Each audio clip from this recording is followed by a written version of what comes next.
Good evening po sa inyong lahat. And we praise and thank the Lord for gathering us in this Mass. At kamusta na po kayo? No? At ako po'y natutuwa na makasama po kayo sa misang ito, lalong-lalo na ito rin ay ating pagsalubong, pag-welcome sa ating pinakamamahal na Nuestro Padre Jesus Nazareno. At alam ko, pag Lent, nakikita nyo yan sa social media, wag papalakpak, wag ngingiti. Pero dahil nandito ang Pong Nazareno, ayan, nandyan yung mga iyos natin. Alam nyo sa Quiapo, hindi kumpleto pag walang palakpak sa Nazareno. Kaya palakpakan naman natin ang Pong Nazareno.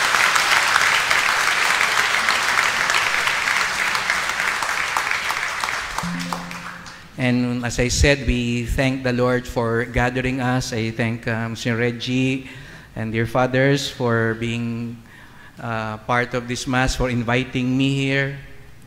Or ako yata ay nagpresentang magmisa dito, no? Thank you po, Mr. Keng, and the rest of our Landmark Chapel family. And it's good to be back home, no? This has been my home for 9 years, and it's good to be back and seeing you. Iba sa inyo ay naglakihan na at nagtandaan na, at yung mga bata dati ay mga malalaki na rin. And I'm again very pleased to be here. And kala ko magtatagal ako dito pa sa Landmark, no? Parang Greenbelt, no? In the same way, Father Jade is here in Quiapo, no? Kala ko din magtatagal ako sa Quiapo. Sabi nila noon ay kung nauna ako sa Batang Quiapo, no? Nauna ako kay Coco. Kaya nung dumating siya, sabi nila ay, Father, sasabayan mo yan. Kung gaano katagal ang Batang Quiapo, ay ganun ka rin katagal sa Quiapo, no? Nagkamali yung mga manghuhula, no? Sa Quiapo, no? Parang ang baliktad ang nangyari sa amin ni Coco, no? Kasi si Coco dati ay, no? Ako ay Batang Quiapo pero ngayon naging probinsyano, no? Bumaliktad, no? Kung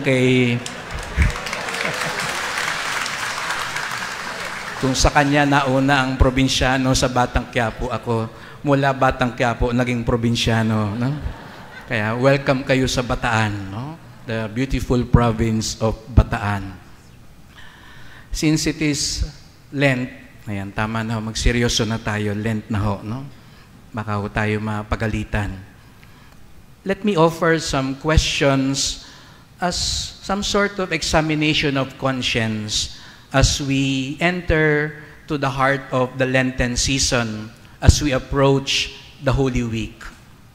My first question is, are you happy when good things happen to good people? Are you happy when good things happen to good people? And that is why for some people, that has been their motivation in life. No wonder some people would exclaim if something good happens to them, some people will say, I must have done something right in my life in order for me to relish something good. Because all along, we equate our goodness with the good things happening to us. Not a few people, I asked my dad and my sister to come here, not a few people would tell lately my daddy, bait-bait siguro ng anak nyo, kaya naging bishop. Sigurado ho ba kayo? No? Kaya ho ba ako naging bishop dahil mabait ako because I'm good? I'm not sure. I do not know. But there is that natural tendency. My second question is this. Are you also happy when bad things happen to bad people? Examination of conscience po yan. Huwag nyo na akong sabihin sa katabi nyo yung sagot, no? Baka kumopya siya, no? Are you happy when bad things happen to bad people?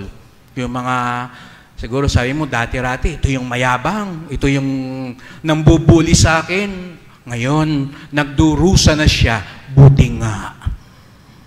Yung dati-rating kala mo kung sino, ngayon, wala na. Napala niya. Let's be honest.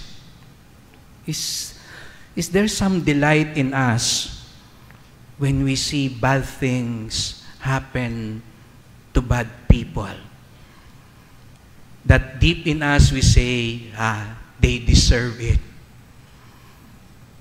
They should really get it. My third question, are you upset when bad things, when good things, are you upset when good things happen to bad people?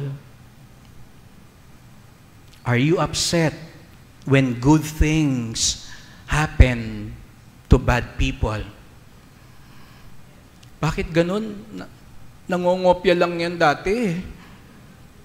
Yan lang yung kumokopya sa akin ng sagot. Ngayon, siya yung vice president ng company. Siya yung mas asensado kaysa sa akin. Bakit ganun? Yan yung mandaraya eh. Bakit yan ang parang umaangat? Unfair. Life is not fair. And that is why we are revolting. Are we like that? Are we upset when good things happen to bad people? My last question, are you also upset when bad things happen to good people? Are you upset when bad things happen to good people? Why? How come? How come this is happening to me or to another? Nagsisimba naman ako.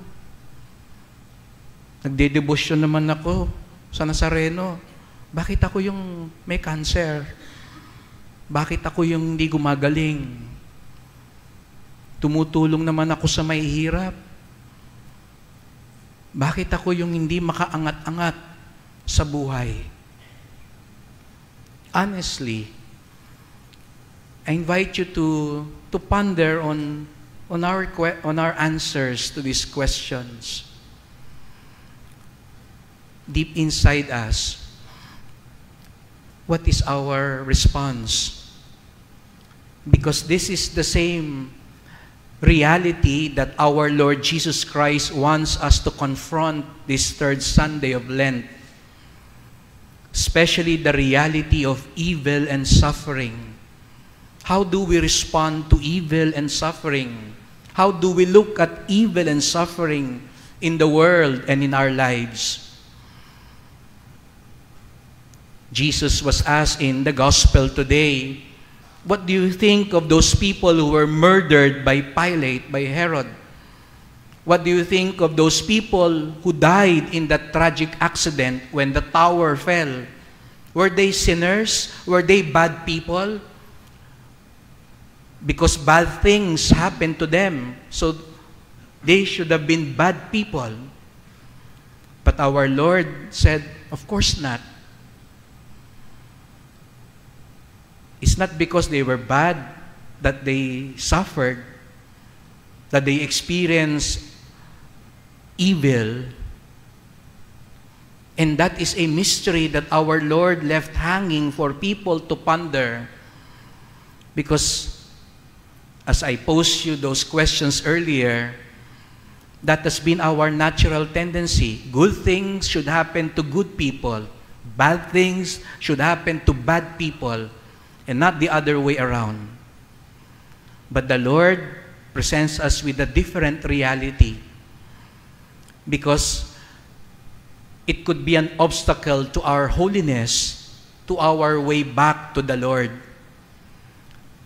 Last first Sunday of Lent, we were reminded that sin, that's why the Lord was tempted, sin was an obstacle in our return to God.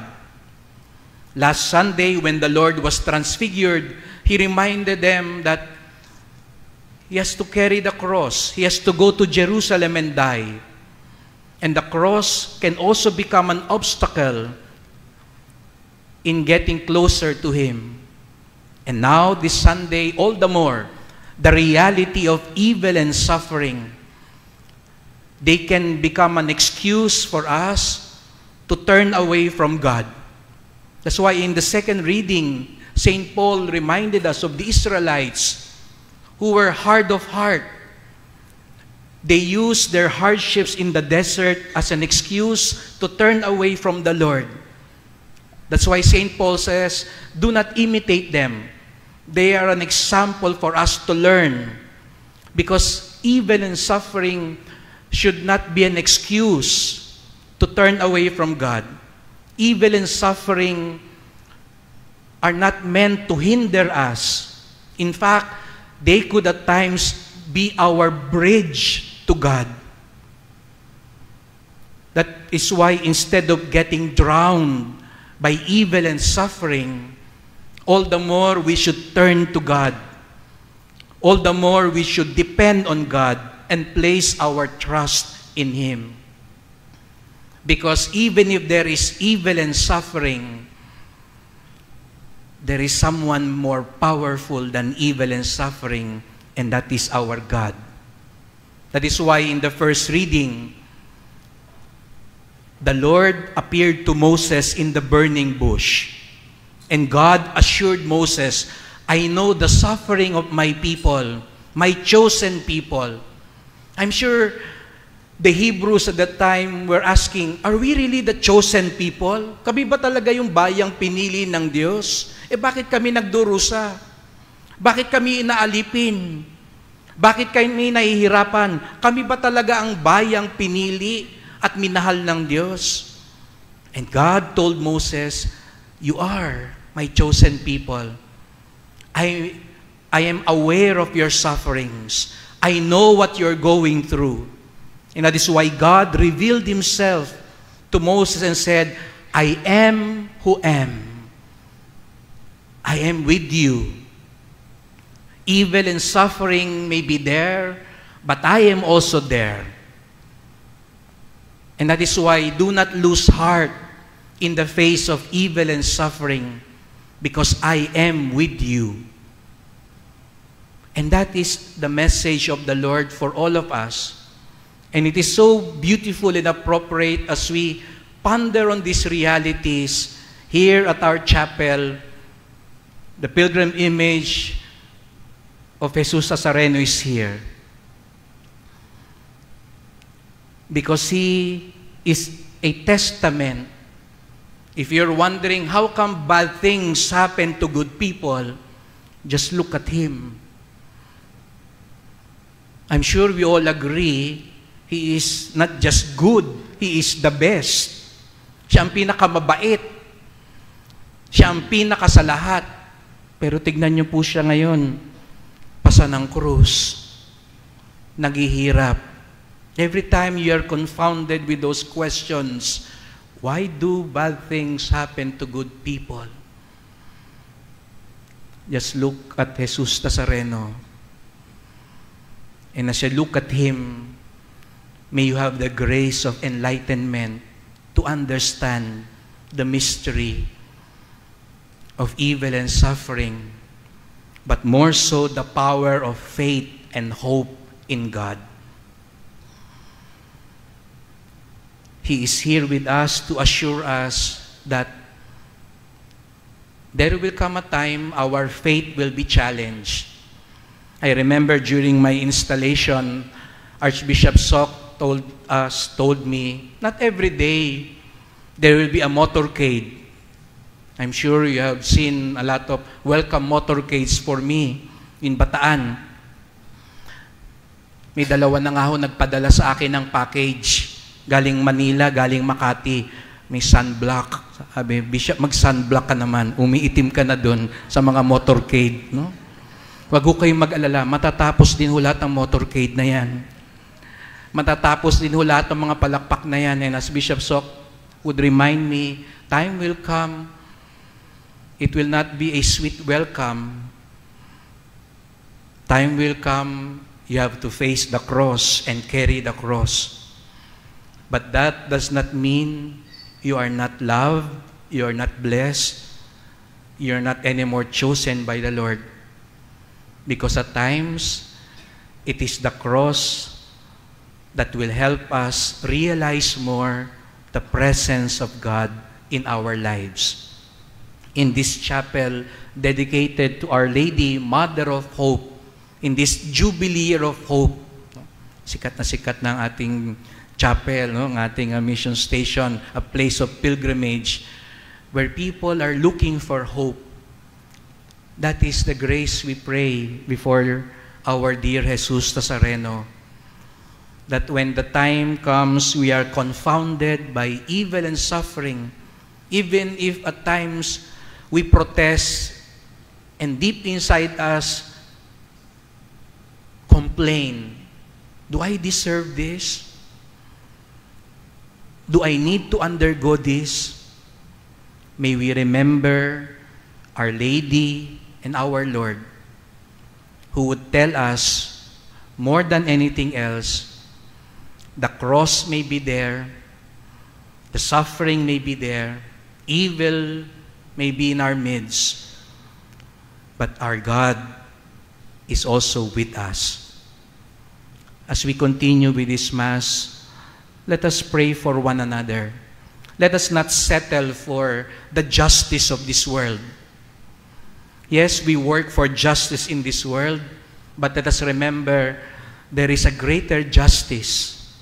There is a greater mercy that we could place our hope into, and that is the justice and mercy of God.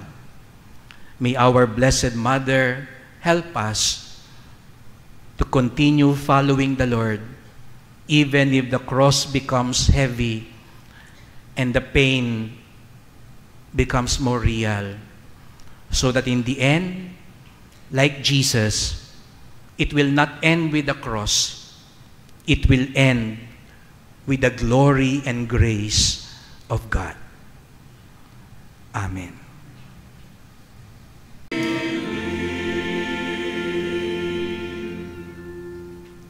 The Lord be with you. And with your spirit. A proclamation from the Holy Gospel according to Luke.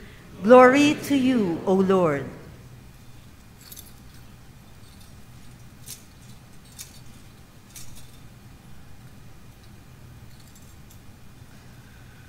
Some people told Jesus about the Galileans whose blood Pilate had mingled with the blood of their sacrifices.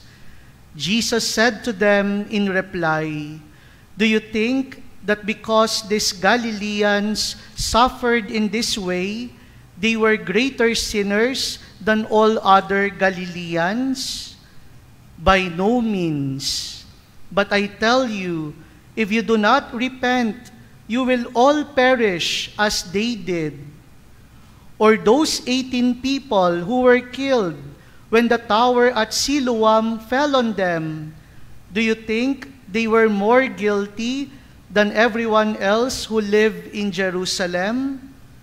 By no means. But I tell you, if you do not repent, you will all perish as they did." And he told them this parable.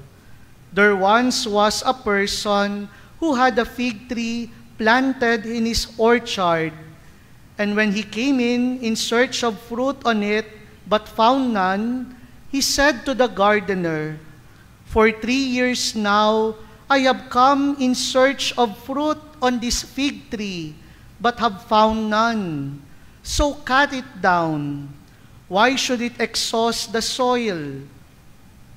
He said to him in reply, "Sir, leave it for this year also, and I shall cultivate the ground around it and fertilize it.